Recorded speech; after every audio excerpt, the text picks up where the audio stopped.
Vladimir Putin has given several reasons for his invasion of Ukraine. This is one of them. We will be aiming at demilitarization and denazification of Ukraine. At a recent Putin rally, a banner declared for a world without Nazism. And Putin has described a gang of drug addicts and neo-Nazis who settled in Kiev and took the entire Ukrainian people hostage. But Russia's claims about Nazis in Ukraine are a mix of falsehoods and distortions. For a start, Ukrainians are not being held hostage by Nazis. Their president's Volodymyr Zelensky. He's Jewish. He has relatives who died in the Holocaust. And he's president because he won 73% of the vote in 2019. The main far-right candidate reached 1.6%. And that result is part of a broader shift. In the 2012 parliamentary election, the main far-right party won 10%. In 2014, it was 6%. In 2019, it was 2%. No far-right groups have any formal political power in Ukraine. And based on polling and results, the far-right's much less popular in Ukraine than, for example, the leader of the far-right in France, Marine Le Pen.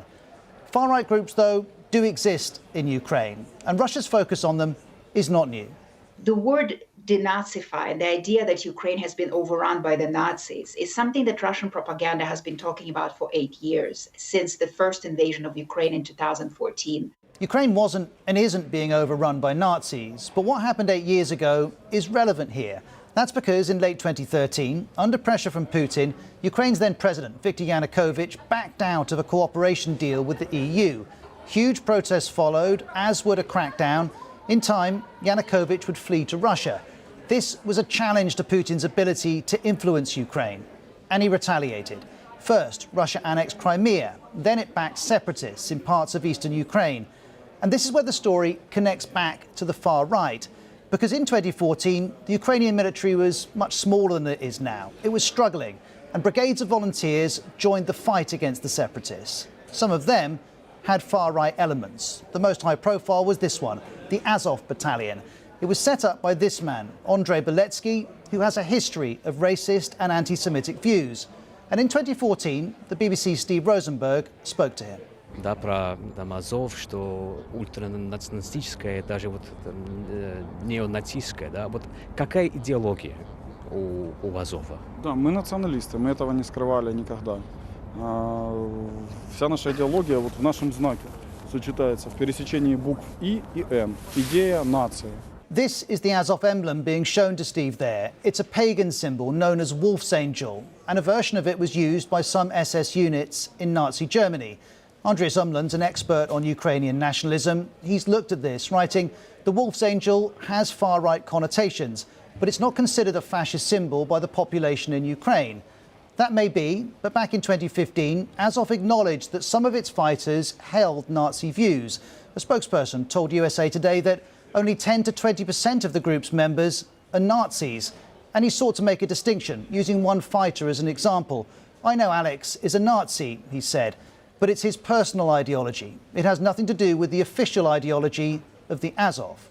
Now, the degree of Nazi sentiment in Azov is impossible to verify, but this 2015 quote is relevant because by this time, Azov had become part of Ukraine's National Guard. It was under government command, and there was one main reason for that happening. We have to be honest, they were just good fighters in 2014, and they seem to be pretty good fighters now in Mariupol. That's why they were taken on the books. And in 2014, with Russia backing separatists, urgent military considerations trumped all others. Ukraine was under attack, and its then president, Petro Poroshenko, called Azov our best warriors. But when in 2015 he was asked by the BBC about the group's far-right links, his reply was blunt. Please, don't listen to Russian propaganda. Russia has used Azov in its propaganda for years, and as we assess claims about Azov's role in Ukraine, context is vital here. Ukraine's armed forces total 250,000 plus 50,000 National Guard. Azov is part of the National Guard with around 1,000 volunteer fighters. It's a tiny fraction of the Ukrainian military. It's also not the same force as it was in 2014. Azov a ouvert son recrutement. Azov opened its recruitment to the whole of Ukrainian society. And eventually, this radical corps was drowned out by the massive newcomers who joined the regiment because it was an elite unit.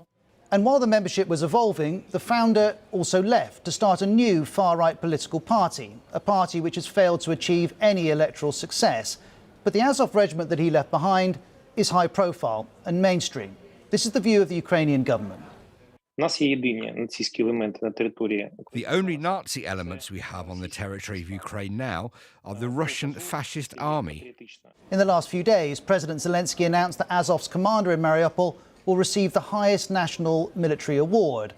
But despite this acclaim, despite the evolving membership, questions about neo-Nazi links remain. In January, BuzzFeed's Christopher Miller reported that he'd seen an Azov veteran wearing white supremacist and Nazi symbols. There is, though, no evidence such sentiment is widespread. Here's Vitaly Shevchenko from BBC Monitoring. I was looking at the Azov battalion's social media activity and its website, and all they talk about is fighting the Russian forces, and there's very little in terms of extremist, anti-migrant or xenophobic rhetoric there. And so it is this Azov regiment that is part of Ukraine's resistance. And just as in 2014, its focus is the Donbas region. That includes the two breakaway republics and the city of Mariupol. It is close to the Sea of Azov, which gives the regiment its name. It's also where Azov made its name. Back in 2014, Azov successfully defended the city. As Mariupol is bombarded by the Russians now, alongside other Ukrainian forces, it's trying to do so again. And Azov's presence in Mariupol, once more, makes it central to Russia's false narratives. You'll remember the horror of Russia bombing a maternity hospital in the city. Afterwards, the Russians said this. At the UN Security Council, facts were proffered by our delegation saying that the maternity hospital had been taken over by Azov Battalion and other radicals. But there's no evidence Azov were based there, no evidence it was a military facility. Then there's Russia's attack on a theatre in Mariupol that was sheltering civilians. Russia accuses Azov of doing this. There's absolutely no evidence this is true. And so, while any Azov volunteers having Nazi sympathies is shocking and worthy of note, neo-Nazis are not the threat that Russia describes. But perhaps this is not about an actual threat, and rather about something else entirely. The New York Times writes of how the word Nazi appears geared towards Russians, for whom remembrance of the Soviet Union's victory over Nazi Germany remains perhaps the single most powerful element of a unifying national identity. Putin is looking to the past to create motivation in the present. This is the historian, Shane O'Rourke. What the regime is doing is using the memory of the war, the very deep feelings it arouses, to legitimize its actions, not just in Ukraine, but in many other places as well. Putin has his reasons to do this, but he doesn't have the facts. Just after Russia's invasion, 150 historians who study genocide, Nazism and World War II released a statement.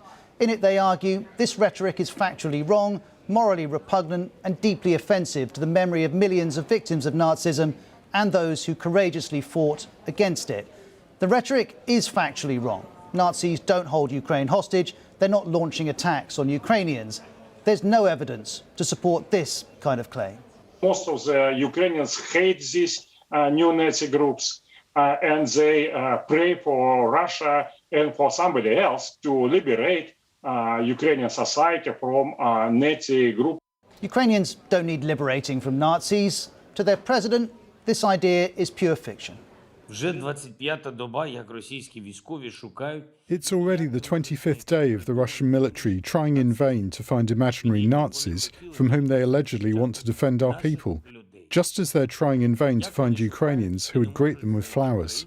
That search will continue to be in vain because while the evolution of the Azov regiment deserves scrutiny, neo-Nazis and the far right do not play the role in Ukraine that Russia falsely describes. They didn't in 2014, they don't now.